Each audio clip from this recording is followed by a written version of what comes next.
질문이 하나 있는데, 요새 뭐 마약이다 뭐다 해가지고 네, 사회적으로 좀 시끄럽기도 하고 뭐 그것 때문에 그런 건지는 정확하게 알 수는 없습니다만은 어쨌든 세관 검사가 좀 예전보다 타이트해졌다라고 실무적으로 느끼고는 있거든요. 당연히 뭐 그런 마약 같은 거는 사회적 물의를 일으키는 제품들이고, 뭐 나머지 일반적인 상품들을 수입할 때에 특정 관세사를 이제 이용함에 따라서 이런 뭐 세관 검사를 조금 더 뭐 스무스하게 넘어갈 수 있다던가, 아니면 세관 검사의 그 적발 비율이 낮아진다거나 이러한 것들이 있나요? 이거는 이제 신고를 할 때 있어서 그 내용이 좀 불완전하거나 방금 말씀해 주신 대로 좀 어떤 위험한 물건이 있을 것 같다라고 했을 경우에 세관 검사에 선별이 되는 거거든요. 그러면 이제 그 신고라고 하는 건 사실 서류를 통한 대화예요, 세관하고. 근데 세관 검사는 실제 물건을 개봉을 하고 그 물건에 대해서 서로 대응하는 문제거든요. 직접적으로. 그러다 보니까 단순하게 그냥 세관 공무원분들이 와가지고 이 물건이 어떻다 저렇다 이렇게 답변을 듣고 화주분들한테 넘기는 게 아니라 검사가 나가기 전 혹은 신고가 되기 전에 이 물건에 대한 어떤 리스크들을 미리 다 파악을 하고 가야 됩니다, 사실은. 그래서 실제 이 물건이 이렇게 신고가 됐는데 혹시라도 이런 질문이 나올 것 같다라는 것들, 그게 사실 경험을 통해서 사실 우러나오는 거죠. 그리고 혹여 만약에 이런 식으로 이제 세관 쪽에서 얘기가 나왔을 경우에는 이렇게 대응 방법이 있다라는 부분들을 다 준비를 하고 나가야 되거든요. 근데 이제 간혹가다 이런 검사에 대해서 이제 불만족하시는 것들이 많은 화주분들께서는 그냥 단순하게 세관에서 원하는 것들만 전달해 주면은 우리는 뭐가 되느냐게 불만을 하시는 분도 계시는 걸로 알고 있어요. 다만 이제 뭐 꼭 저희 뭐 사무소를 말씀드린 건 아니지만 준비를 하는 관리사들은 그렇게 하지는 않겠죠. 그래서 가서 실제 대응할 수 있는 부분들, 특히나 뭐 어떤 표시가 안 돼 있지만 왜 표시 대상이 안 될 수밖에 없는지라든지, 혹은 여기에 대해서 단순하게 표시를 굉장히 이제 크게 보완을 하지 않아도 조율을 해서 최소화할 수 있다든지 그런 방법들이 있기 때문에 그건 사실 현장에서 어떻게 그 법령을 가지고 대응해야 되는 문제냐, 요거에 귀결되거든요. 그게 사실은 보이지 않지만 관사의 영향이기도 합니다.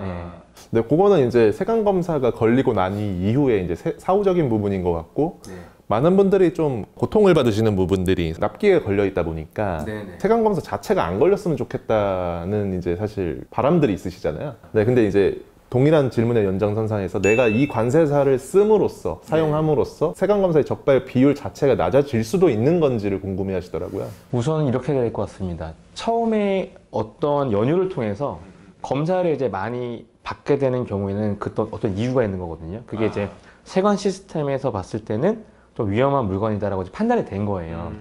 그런 경우에는 초반에 검사가 좀 걸린다 하더라도 최초에 세팅을 할 때 아까 전에 초반에 말씀드렸던 것처럼 인보이스를 최대한 자세하게 만들고 최대한 자세하게 신고를 해가지고 케이스를 쭉 만들어 와서 검사 이후에도 문제가 없는 거를 반복적으로 계속 학습하도록 만드는 겁니다, 세관 시스템에.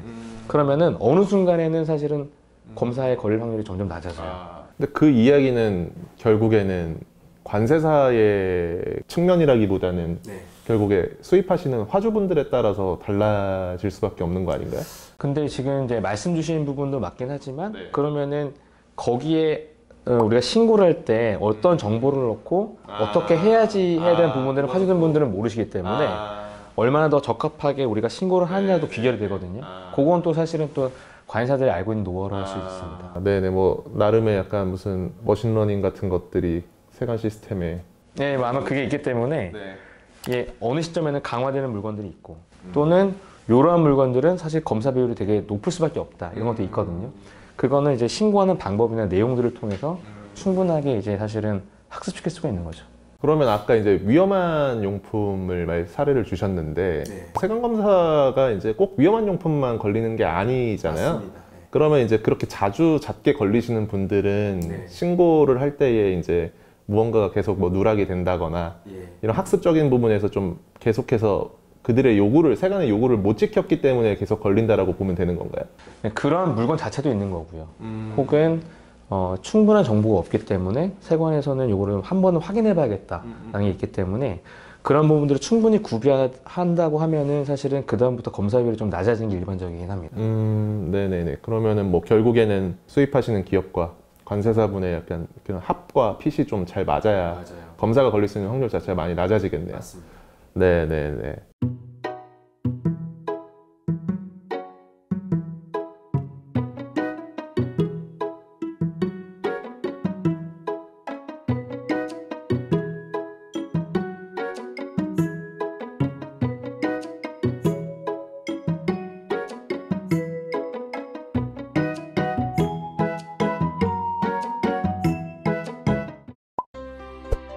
감사합니다.